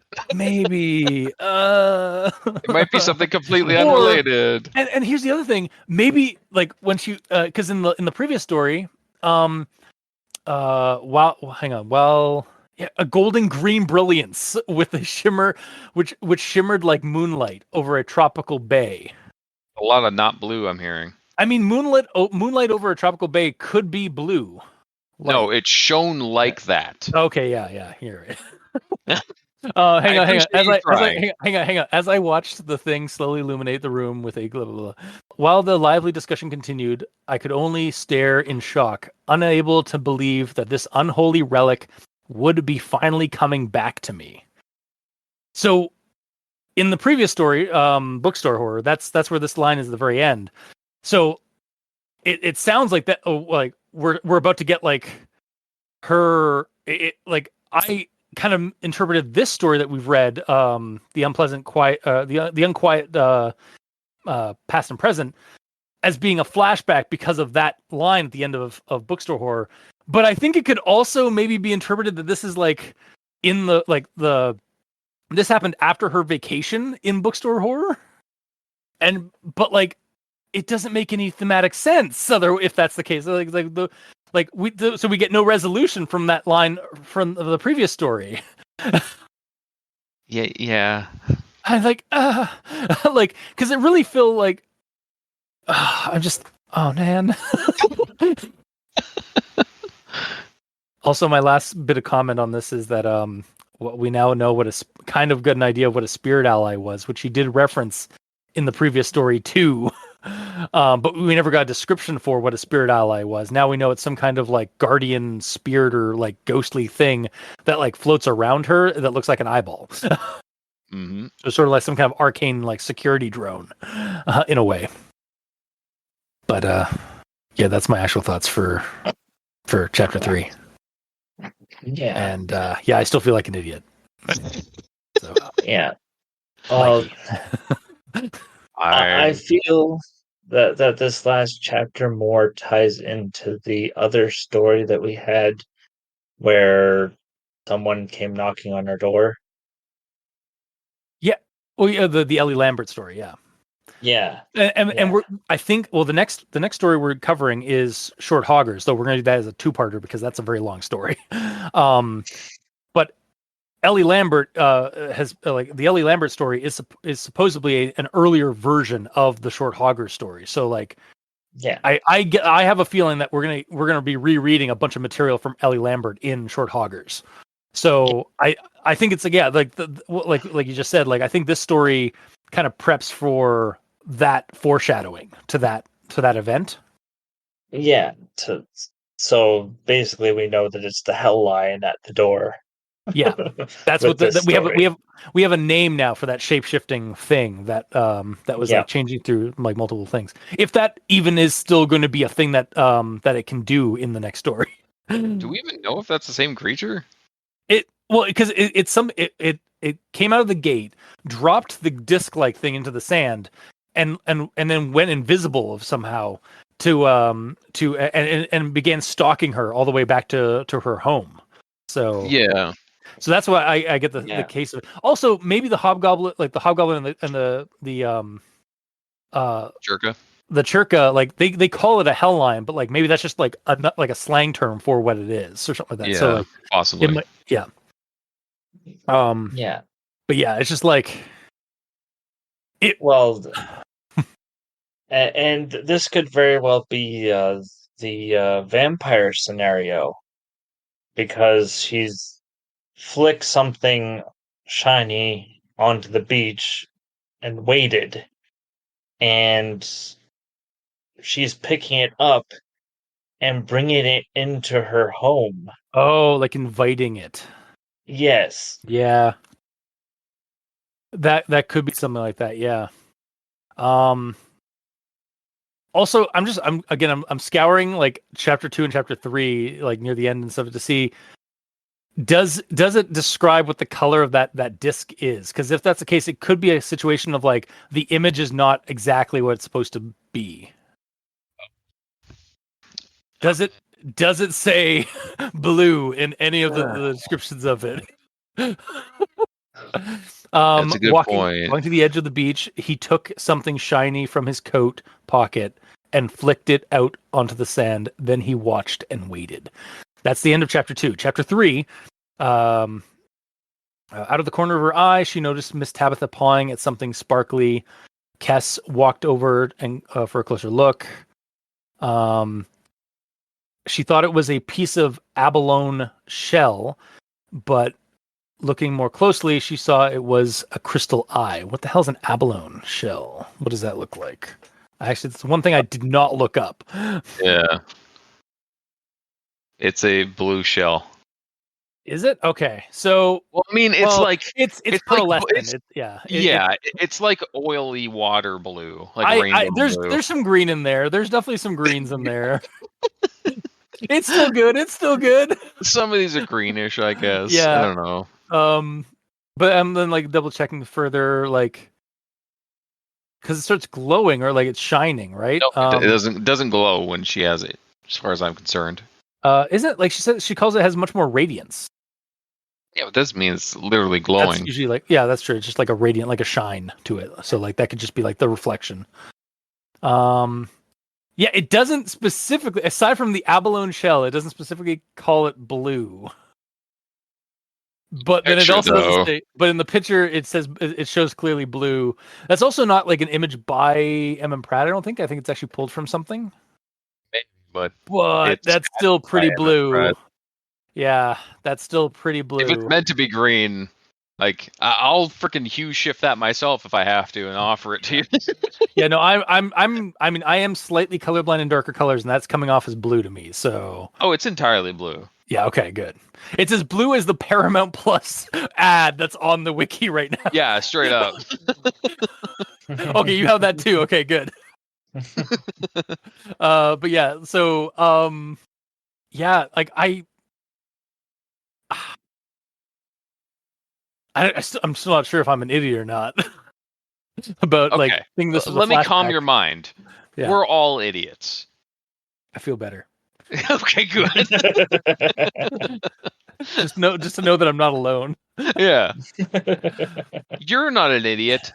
We're idiots. Yeah. Mike is just giggling there. It's like, not me. Fuck you guys. Yeah. Speak for yourself. Yeah. I didn't want to say anything. Yeah. And you know what? Fair. Entirely fair. But yeah, Mikey, you can continue on. That's into my actual thoughts. Okay. Gamer. Oh, I already chimed in with my only thought here. Okay. All right. Then I suppose we'll move on to final thoughts. So, like, I'm still going to partially recommend this for now, because, and the reason I'm doing this is because it still seems like this is part of a full narrative that we just haven't finished. So I feel it would be unfair to give it a non-recommendation or even a full recommendation without reading the rest of the contents. As far as that, as far as this one goes, I do really like the setting and the plot material, and it seems to be cooking up something down the road. Though that said, I think this story could have been really improved by adding it to the previous story. Honestly, all of these stories that we've been reading from the last day of October should all have been one big long story. And Hell no.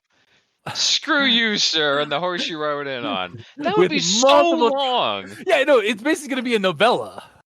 But like, yeah. That's fine. Like, cause like, like for us, like on the show, it is manageable as it is. But I feel like if you were to take these stories and like publish them, don't make them individual stories, make them individual chapters I see what you're saying. Yes. to the story. Yeah. So like, yeah, like, or even like from a like, cause if this had been posted like Reddit No Sleep or like one of those kind of like, platforms, this would be like basically like last day of October part 1 through like 10 Yeah. or so. Like that's kind of what I'm getting at. Like these feel more like multi-parters from a Reddit No Sleep story than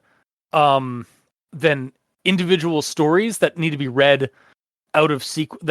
They shouldn't be read out of sequence or anything, because they all like they seem to be all like kind of culminating to something, to an overarching plot.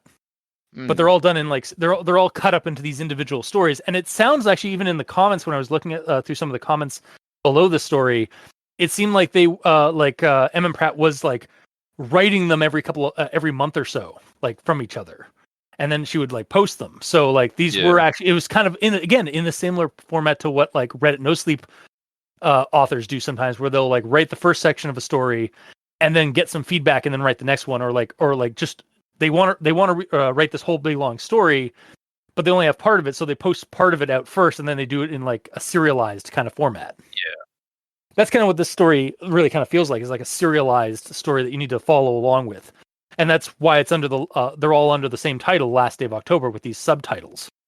But like when game developers release like betas and alphas for their games before the game, so they can actually get some feedback before the full release. Yeah.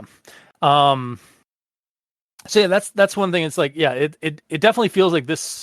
I'm only going to give it a partial recommendation because like I do like what we got here. I'm a little thrown off by like whether or not this is a flashback or like where the time continuity is in the story. Flashback. But regardless of that, I feel like I can't give it a full like recommendation or a definitive recommendation here or there until we've read the last story in this series, because it's sort of a serialized thing. But on its own, I'm still willing to partially recommend it because I like what we got here, and the continuity stuff aside, it didn't detract too much from what I read. It's just there's some narrative formatting situations that bugged me, again, like the first person POV with the journal entry to the third person POV, that bugged me a bit. But the accented like storytelling is really super immersive, though that could be kind of divisive depending on the reader of like, and even I noticed like I was getting tired, like my voice was getting my face is tired as I was reading it out, like, and like reading out these accented lines. But I still really enjoyed it. So I'm still here. I'm still invested, and I want to see how this plays out. But there are some issues with the story that's here. So that's my recommendation. Is I partially recommend it for now. Mikey, D stands for evil. Okay. So I actually didn't mind the last two chapters. So with that said, my issue is that the last two chapters are only about maybe 10% of the story. Mhm. And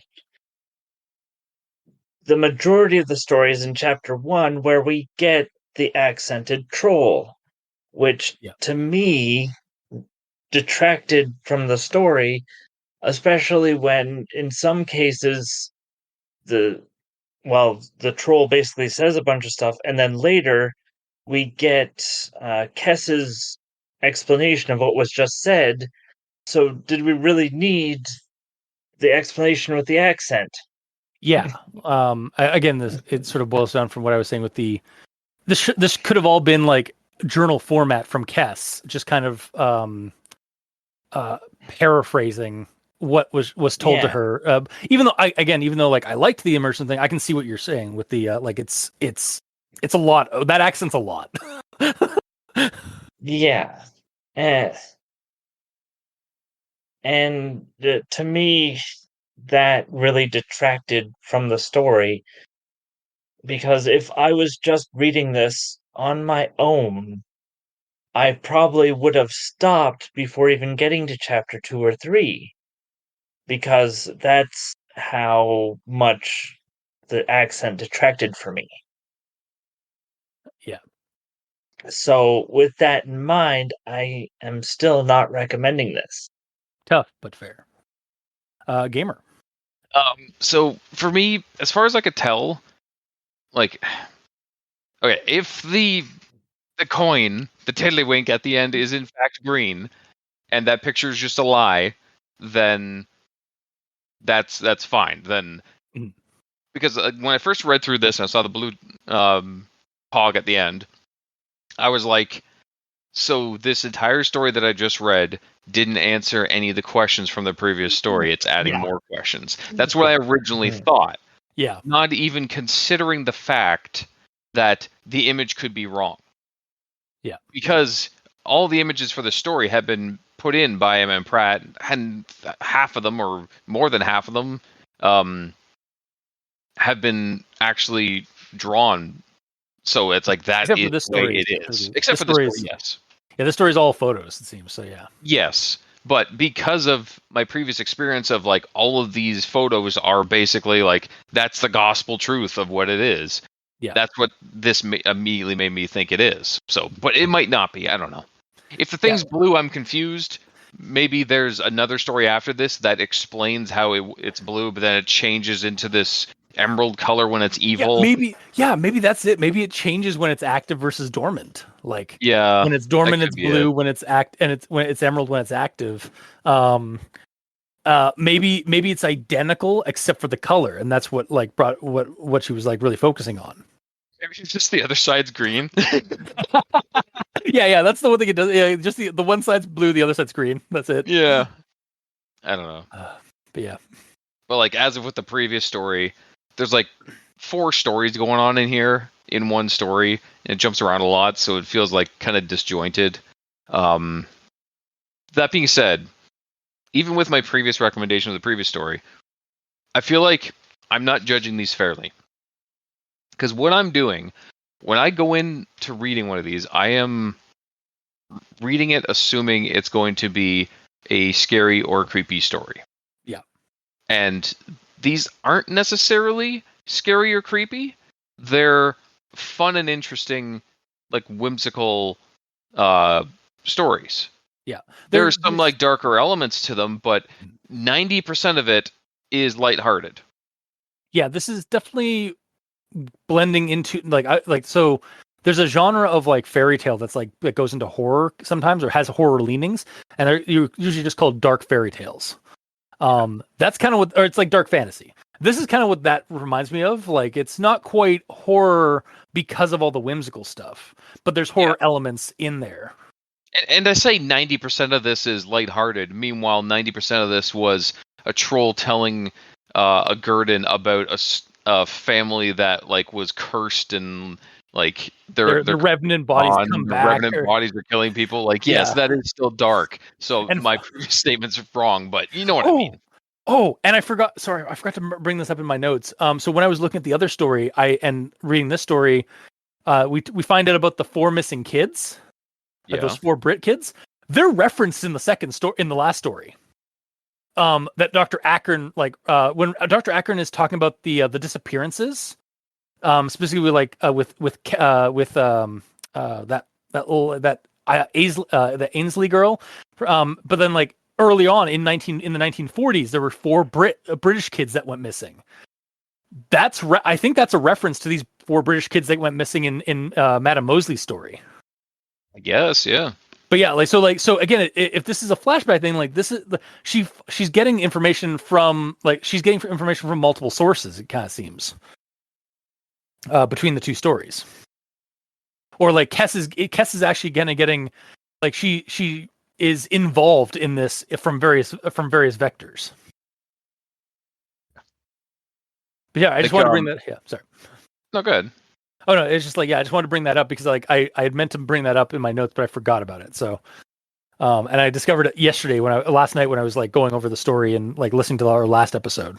So Yeah, like I was saying, it's kind of unfair for me to judge this as if I'm going to read this to be completely creeped out and scared, because that is not the vibe that's being portrayed here.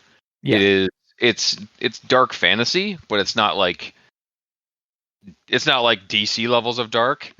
Yeah, it's it's horror like adjacent. Like it's definitely like it belongs on Creepypasta.wiki, but it's for sure. It's not a spooky like horror story. Like it is a darker tale of scary with some scary instances. Yeah, and like through like reading all these, I'm seeing like the amount of like care and passion there is in this world that's being developed, especially like seeing all the additional art that was done to the previous one. Like, right, the art that was done in the story itself was already way better than most do, and then there was a whole bunch of additional stuff. Like, that's great, and it shows how much the author truly loves this whole setting. Yeah, and like that's rubbing off on me the more I'm reading this, and I'm realizing like I'm being a little unfair to it. That being said, the story does jump around a bit. Yes. Like it's getting the information to us in less entries because it's jumping around, but I almost kind of wish it would just do like the story that Madame Mosley said and then jump to something else in a different entry. There'd be way more entries because each entry jumps at least 2 or 3 times, but I don't know. It would flow a little better for me. I don't know. Mm-hmm. No, I get you. So yeah, I'm gonna bump it up to a partial because I can't say I didn't recommend it, because I can't recommend it because the story is at least enjoyable to see where it's going, and I am interested to see if the next story will actually explain the gem a little bit better. I hope it will. Maybe it won't. I hope that connection. Like I hope like if Dr. Akron's mentioned in the next paragraph, I hope it's like cuts back to like the present of that period, where it's like, so you know about like so what have you heard about this you seem to have a familiarity with this object, and then like it goes and like, yeah, it was blue, now it's green. Thank you. Yeah, bam, done. Yeah. Also, what's interesting? What is interesting about this is like, so we were recommended Short Hoggers and the Ellie Lambert story and stuff like that by M. Pratt, and even in the little blurbs at the beginning of these entries, specifically because this was a spin-off series that referenced the Fire Witches. So I think we thought the Fire Witches was that like glowy thing that like infested the one character in like the first entry. Are we ever going to see those Fire Witches again?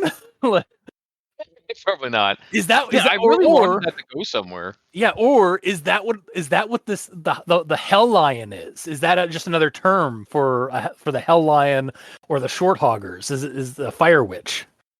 Could be. Yeah. So So you yeah, didn't like see the Hell Lion. Is the Hell Lion even the same thing as the tentacle thing that came out? yeah, that's what it was. Yeah, I mean that's what I deduced was Are you like. sure? I Because mean that's his. that was described in the area that was like Grand Central Station, and then cut to two kids hiding from something. Yeah, It's not necessarily the same creature. It may not be, but that's what I deduced because of like we get that one scene where it comes out of the door and eats that guy, eats that little like what is it called, that rat like thing. The little guy. Yeah, little guy. And Bob then like and then we cut to like the next thing is like some friends are like walking down some halls after seeing some other friends, and they hear something horrible coming up toward them, and they decide to go hide, and it's this giant hulking thing that walks by. And then it's like, it's a hell lion. And it's like, all right. So like, I kind of attributed like one, like transitioned over to the other, like scene. Like, yeah, I mean, and maybe I'm wrong. Maybe like, a hell lion could be literally like, what's a hellhound? It's a doggo. yeah, This could be a hellish kitty cat that walk around murdering people. yeah. But if that's the case, why the fuck do we even bother with like talking about like That's the my thing? point. Yeah, like so, that's like where the jumpiness comes from, you know, where okay, it's so, like, 'cause, like, I don't really understand the connections to everything all the time. yeah, because like I definitely I just kind of like connected them to like together to be like oh, that creature that ate that thing is the same one that's stalking through the halls in the next scene with the two friends. But like you're right, it might not be the same thing. But then like what was the fucking point? Oh. But yeah, so. But all in all, you're still giving you're changing over to a partial recommendation. Yeah, because I am like enjoying the world that it's in.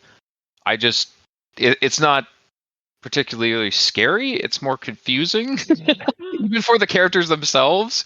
Yeah, Like the past couple of entries, Kess has just been kind of bombarded with multiple scary stories and the inability to leave the inability to get away from hearing all these scary stories one after another. Yeah, so it And feels like you guys sometimes that are, but they're kind of not. Yeah. Yeah, it feels like some of you guys getting stuck reading certain creepypastas and you can't get out of it because you're on the show. Exactly. Yeah. Bueno. Mm-hmm. But yeah, I get you. So yeah, I guess that'll do it for this week's episode. See, one... you can change people's opinions. Wow. How does it feel? It's never going to happen again. Oh, well, I felt good for a second. I'm joking. Yeah, no. Or am I? Or am I?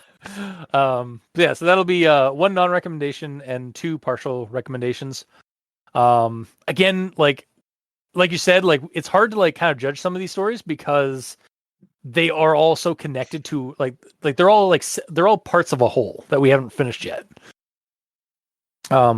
But until all the answers are, until all the questions are answered, I can't really fully give a full recommendation for the entire story as a whole because there's so much stuff left in the air.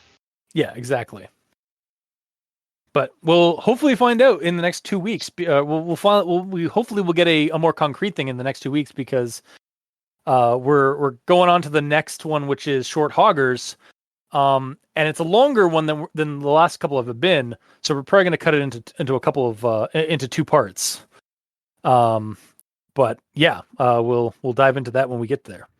So that has been this week's episode. If you like what you heard, or if you didn't, leave us a comment in the comment section below where this gets posted. We're all on Twitter, kind of. Mikey, fuck you. Mikey is at the E stands for evil. The Gamer in Yellow is at the Gamer in Yellow, but without that W at the end because his name is very long. Yeah, it is. And I'm at Review Cultist. I'm also on Blue Sky at Review Cultist, so you can send me messages there. You can also send us emails at aldenterigamortis@gmail.com. That's ALDENTERIGAMORTIS@gmail.com. Where you can also leave us suggestions for other creepypastas, SCPs, spooky things. You creep it, we'll peep it. Yeah! And if you'd like to help support our show financially, you can go to Patreon. Select the backer you'd like to support us at. We have extra episodes, early access, extra content. To all our patrons who support the show, thank you immensely. You're helping keep those hosting bills at bay. And as always, we very much appreciate that. And to our listeners and the authors of these stories, thank you immensely, because without your listenership, it'd be like screaming to the void. And without these stories, these worlds that you build and post online for people to enjoy and read, we really wouldn't have much of a show because we'd have nothing to talk about. Pratt 99, thank you. Until next time, I have been your host, Review Cultist. I am Mikey, the Zen for Evil. And I'm the gamer in yellow. And this has been Al Dente Rigamortis. Sleep well.